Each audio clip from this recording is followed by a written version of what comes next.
नमस्कार।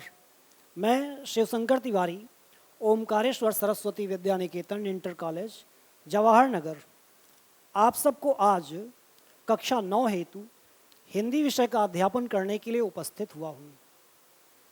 हिंदी विषय के अंतर्गत आज हम लोग व्याकरण का अध्ययन करेंगे।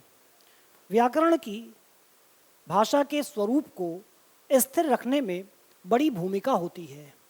जिस प्रकार से किसी नदी को उसके किनारे एक दिशा प्रदान करते हैं, उसी प्रकार से भाषा को व्याकरण दिशा प्रदान करती है, उसके स्वरूप को सुनिश्चित करती है, उसे अर्थयुक्त बनाती है। व्याकरण का भाषा में इस दृष्टि से अत्यंत महत्व है। व्याकरण के अंतर्गत आज जो हम सबका प्रकरण है, आज जिसे हमें अध्ययन करना है, वह है संधि। तो आइए आज हम लोग विस्तार पूर्वक संधि के बारे में जानते हैं।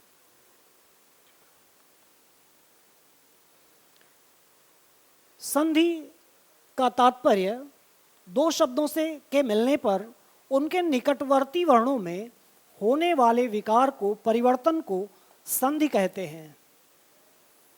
यह इसकी परिभाषा है। ये दो शब्दों का मिलना और उनके निकटवर्ती वर्णों में परिवर्तन होना संधि कहलाता है। वैसे भी संधि का शाब्दिक अर्थ होता है जोड़, मेल, दो वस्तुओं का, दो व्यक्तियों का मेल, लेकिन भाषा में दो शब्दों का मेल संधि कहलाता है। लेकिन दो शब्द जैसे रमा और दूसरा शब्द ईश, ये दो शब्द हैं।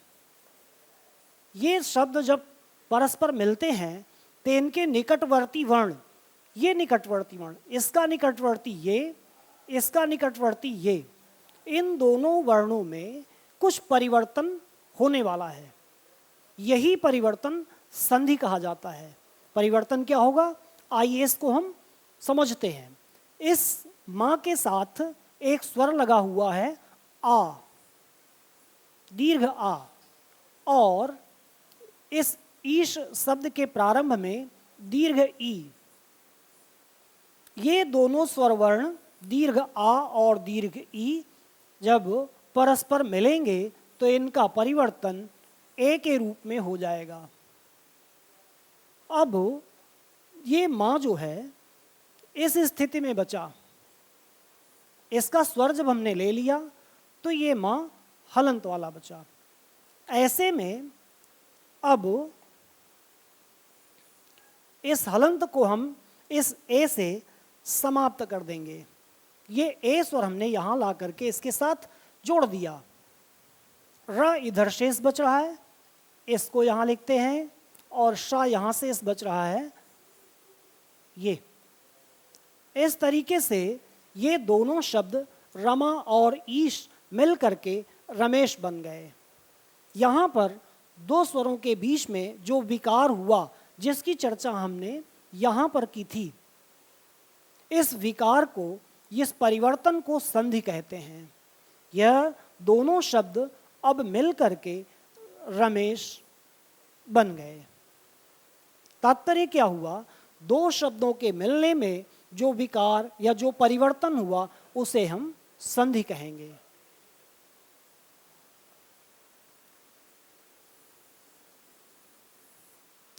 आगे देखते हैं। संधि के तीन भेद होते हैं। नंबर 1 स्वर संधि, नंबर 2 व्यंजन संधि, और नंबर 3 विसर्ग संधि। संधि के यह प्रमुख तीन भेद होते हैं। आइए अब हम तीनों के बारे में विस्तार पूर्वक जानकारी प्राप्त करते हैं। पहला भेद है स्वर संधि। जब कोई दो शब्द परस्पर मिलते हैं तो उनके स्वर वर्णों में ध्यान दीजिएगा। जैसा कि अभी हमने पहले दो स्वर वर्णों में परिवर्तन दिखाया, उसी प्रकार से जब उनके स्वर वर्णों में परिवर्तन होता है या विकार होता है तो स्वर संधि होती है। उदाहरण के लिए जैसे भाव धन अर्थ, यहाँ पर व के साथ एक स्वर है आ, ह्रस्व आ, और इधर दूसरे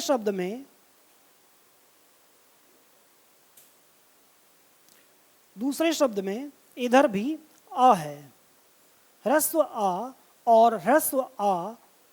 ध्यान देने वाली बात है, दूसरे शब्द में जो संधिपद बन रहा है इसमें दीर्घ आ के रूप में परिवर्तित हो रहे हैं। यह दोनों ह्रस्व आ मिल करके दीर्घ आ हो जाएंगे। यहाँ पर देखने वाली बात है कि वही दीर्घ आ यहाँ आ करके इस रूप में जुड़ा हुआ है। यह जितना भी परिवर्तन हो रहा है स्वर वर्णों के मध्य ही हो रहा है। ऐसे में इन दो शब्दों के मिलने पर स्वरों के बीच में विकार हो रहा है, अतः इस भावार्थ संधि पद में स्वर संधि है। इसी प्रकार से आइए हम दूसरा उदाहरण देखते हैं। देव, धन, इंद्र। देव के व के साथ एक स्वर लगा हुआ है, ह्रस्व आ, और इंद्र के साथ ह्रस्व ई। यह दोनों स्वर मिलकर के ए के रूप में परिवर्तित होकर के यहाँ पर व के साथ जुड़ते दिखाई देते हैं। किस तरीके से?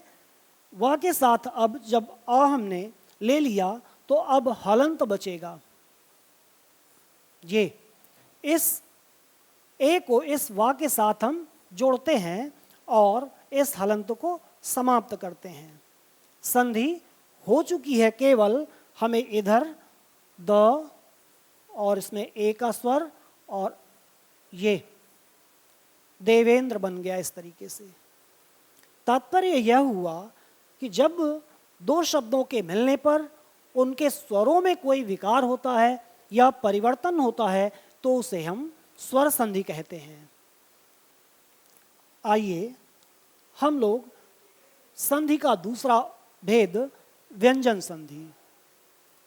जैसे स्वर संधि में हुआ, स्वरों के मिलने पर उनमें परिवर्तन, उनमें विकार स्वर संधि कहलाया, उसी प्रकार से दो शब्दों के मिलने पर यदि व्यंजन वर्णों में परिवर्तन या विकार हो तो व्यंजन संधि होती है। उदाहरण के लिए हम देख सकते हैं वाक, धन, ईश।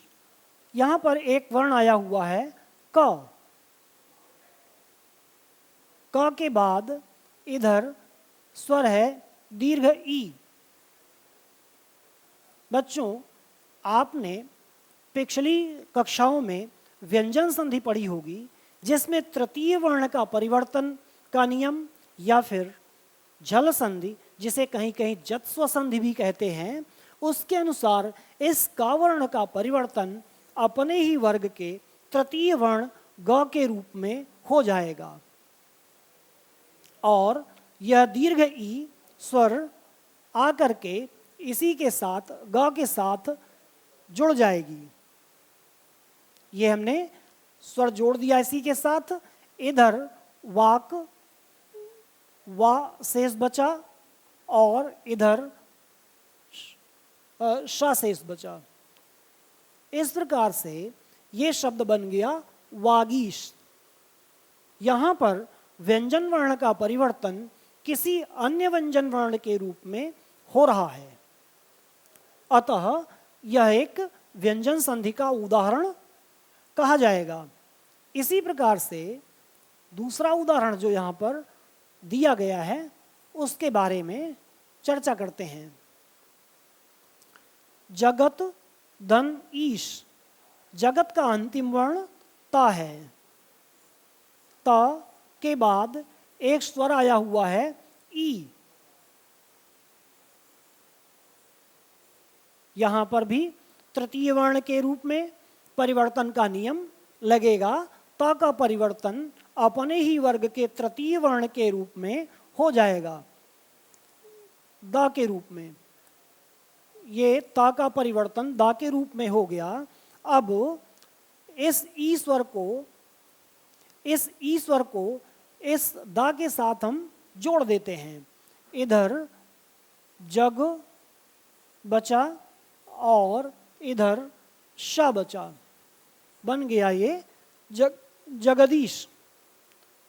तात्पर्य, जब व्यंजन वर्ण का परिवर्तन किसी अन्य व्यंजन वर्ण के रूप में हो रहा है, ऐसी स्थिति में यह व्यंजन संधि का एक उदाहरण है।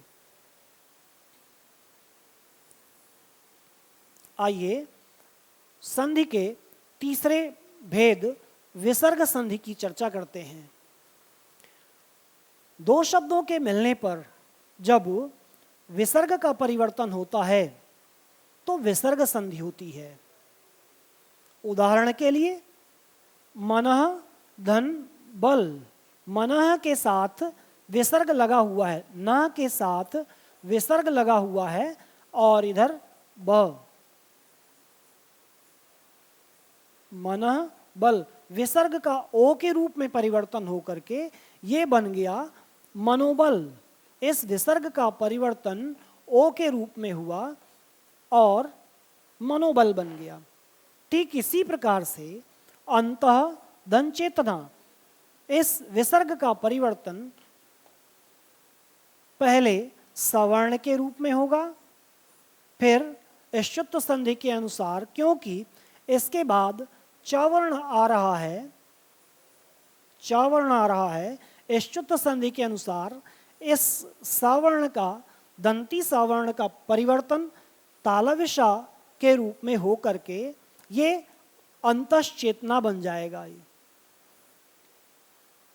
तात्पर्य, जब व्यंजन वर्ण का परिवर्तन अन्य किसी वर्ण के रूप में होता है तो व्यंजन संधि होती है, और जब विसर्ग का परिवर्तन अन्य किसी वर्ण के रूप में होता है तो विसर्ग संधि होती है।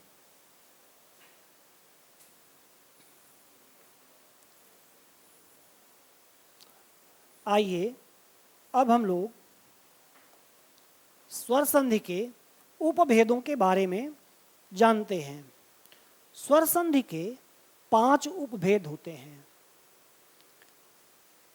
नंबर 1 दीर्घ स्वर संधि, नंबर 2 गुण स्वर संधि, नंबर 3 विसर्ग स्वर संधि, नंबर 5 यण स्वर संधि, और अंतिम 5वां भेद है अयादि स्वर संधि। लेकिन हमारे पाठ्यक्रम में, कक्षा 9 के पाठ्यक्रम में केवल 2 उपभेद ही सम्मिलित किए गए हैं। पहला दीर्घ स्वर संधि और दूसरा गुण स्वर संधि है।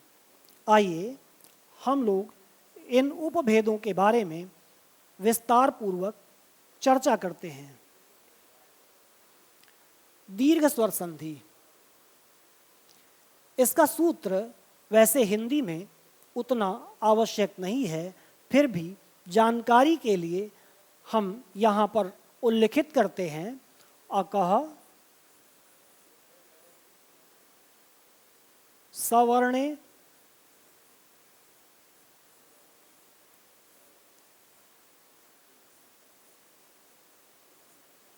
दीर्घ, ये सूत्र है।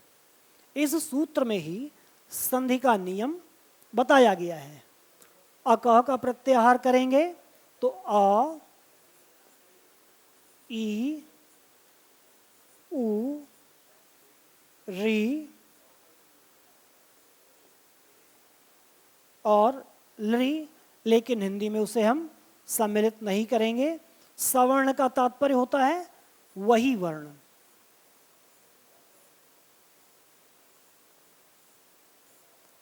बराबर दीर्घ, ये तात्पर्य क्या हुआ?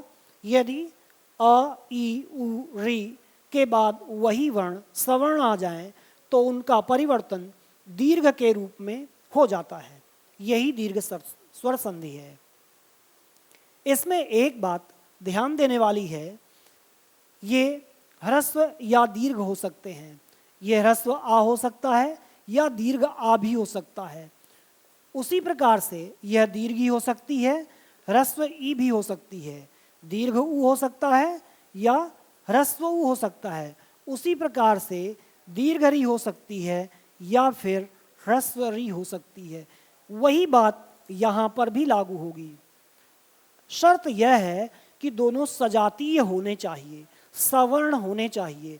आ के बाद आ ही होना चाहिए, ई के बाद ई होना चाहिए, तो उनका परिवर्तन दीर्घ के रूप में हो जाएगा।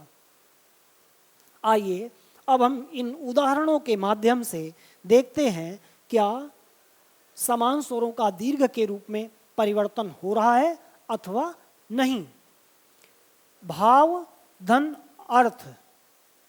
भाव के अंतिम वर्ण व के साथ स्वर है ह्रस्व आ, इधर भी ह्रस्व आ। बच्चों, अभी बताया गया समान स्वरों के आने पर दीर्घ के रूप में परिवर्तन। यह देखिए यहाँ पर ह्रस्व आ और ह्रस्व आ सवर्ण हैं, समान स्वर हैं, वह दोनों ह्रस्व ही हैं। दोनों का परिवर्तन किसके रूप में होना है? दीर्घ के रूप में होना है। इनको हम दीर्घ के रूप में परिवर्तित किए देते हैं। ह्रस्व आ और ह्रस्व आ मिल करके दीर्घ आ के रूप में परिवर्तित होकर के इस वा के साथ जुड़ गए हैं। यह दीर्घ आ इस वा के साथ आकर के जुड़ गया है। भाव अर्थ अब भावार्थ बन गया है। बच्चों, यहाँ पर समान स्वरों का दीर्घ के रूप में परिवर्तन हो रहा है। इसी प्रकार से दूसरा उदाहरण देखते हैं। ठीक ऐसा ही उदाहरण है ह्रस्व आ और ह्रस्व आ। इसमें भी वही स्थिति है, समान स्वर हैं और दोनों ह्रस्व आ ही हैं। दोनों दीर्घ आ के रूप में परिवर्तित होकर के इस माँ के साथ जुड़ गए हैं।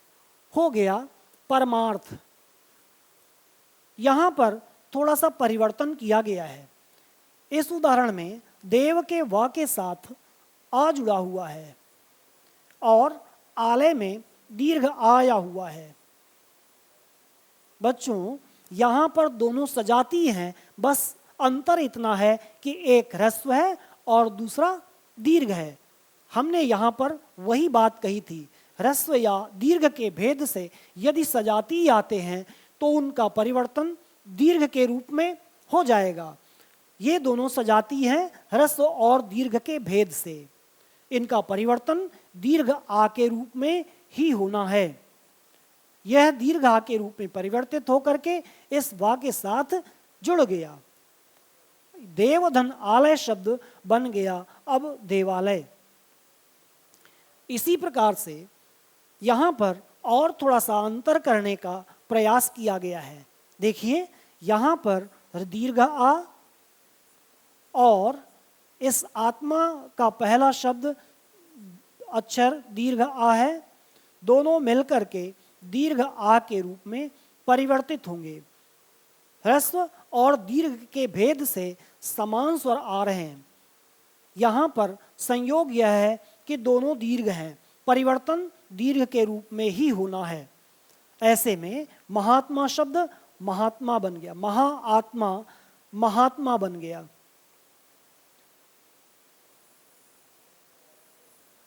आइए अब यह दीर्घ आ के उदाहरण समझ में सबकी आ गए होंगे।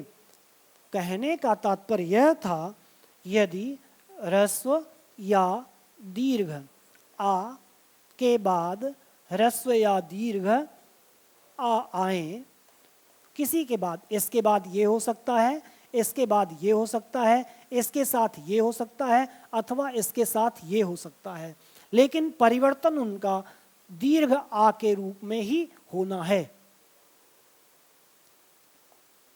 आइए अब हम अगले स्वर की चर्चा करते हैं।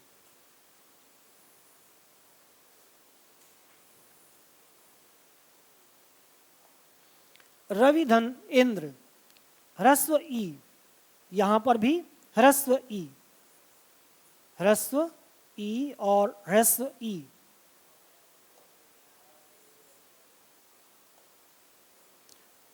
इस नियम के अनुसार यदि ई के बाद वही स्वर आए तो परिवर्तन दीर्घ के रूप में होना है।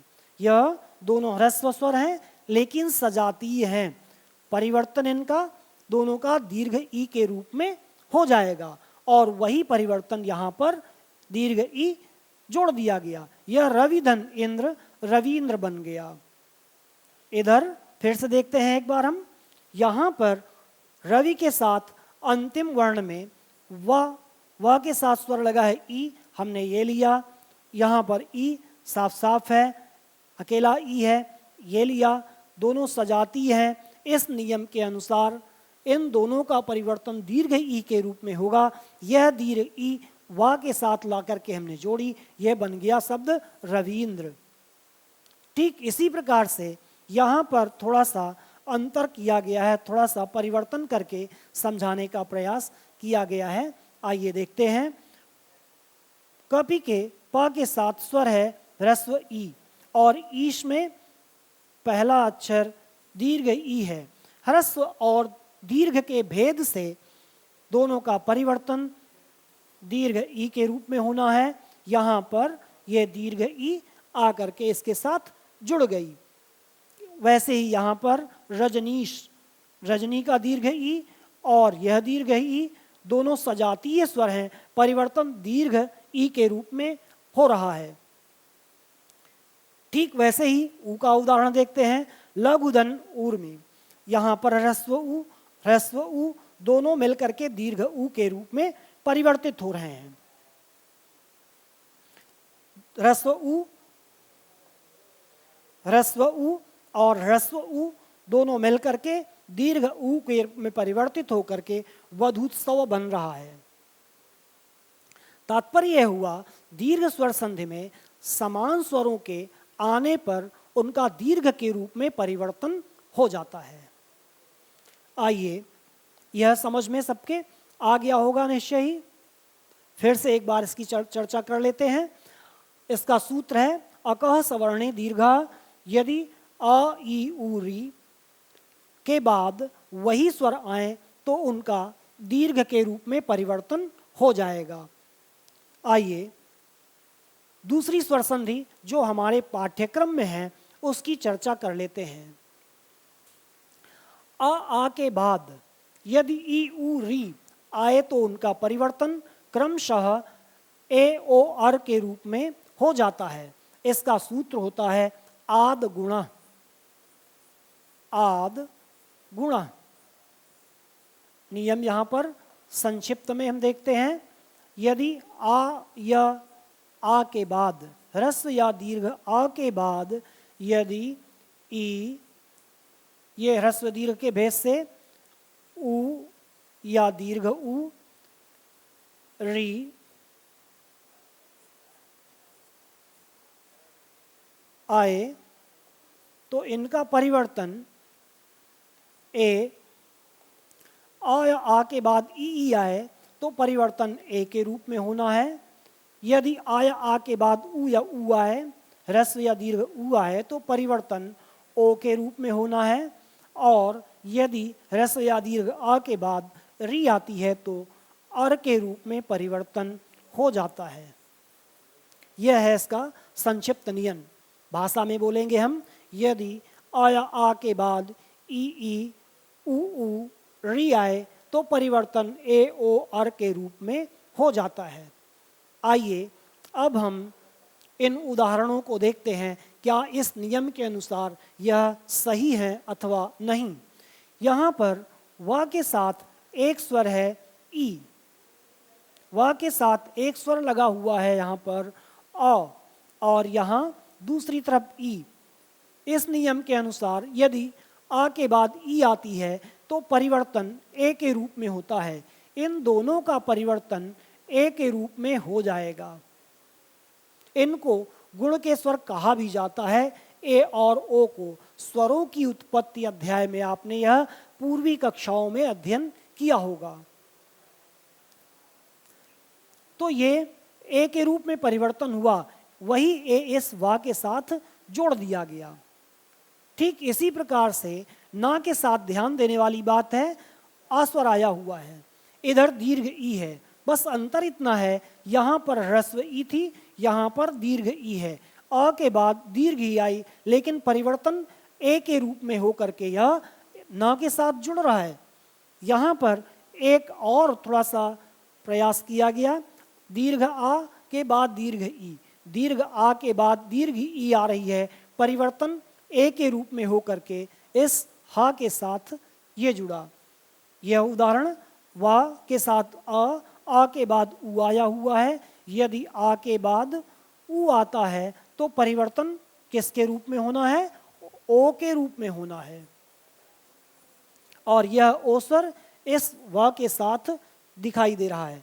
ठीक उसी प्रकार से हा के बाद उ आया, आ के बाद उ आया, फिर दीर्घ आ के बाद दीर्घ उ, परिवर्तन किसके रूप में होना है? ओ के रूप में। यहाँ पर आ के बाद री आई, दीर्घ आ के बाद री, दीर्घ आ के बाद री आती है तो परिवर्तन आर के रूप में होता है। बच्चों इसको जोड़ना एक बार सीखते हैं। हा का स्वर हमने ले लिया था, अब ये बचा ऐसे, इसके साथ इस आ को हम जोड़ते हैं। इस आ को हमने जोड़ा, ये बना ह्रस्व आ लगा दिया और रा इस स्थिति में है, शी इसके बाद आएगा, शी इसके बाद आएगा। जब ये स्थिति होती है तो ये रा ऊपर चला जाएगा, ये रा ऊपर चला जाएगा, ये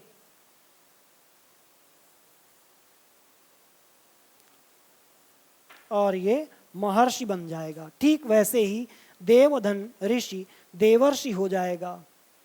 तो तात्पर्य यह हुआ, यदि आ के बाद ह्रस्व या दीर्घ के भेद से ई उ री स्वर आते हैं तो उनका परिवर्तन क्रमशः ए ओ अर के रूप में हो जाता है। आइए अब संधि के आधार पर हम प्रश्न निर्माण भी इस प्रकार से कर सकते हैं। जैसे महोदय का विच्छेद करके उचित विकल्प छांटिए, महाधन उदय, या फिर देवालय देवधन आलय, या फिर शब्दों का विच्छेद करते हुए संधि का नाम लिखिए। रमेश का विच्छेद करिए, भावार्थ रमाधन ईश, गुणस्वर संधि होगी, इसमें गुणस्वर संधि होगी और गुण और भावधन अर्थ भावार्थ अभी उदाहरण आ चुका है। या फिर एक प्रश्न और यहाँ पर बना सकते हैं, दीर्घ संधि की परिभाषा उदाहरण सहित लिखिए। तो निश्चय ही आप सबको यह संधि का अध्याय समझ में आ गया होगा। आप अधिक से अधिक अभ्यास करेंगे तो निश्चय ही यह सब सकुशल कार्य संपादित हो जाएगा। धन्यवाद।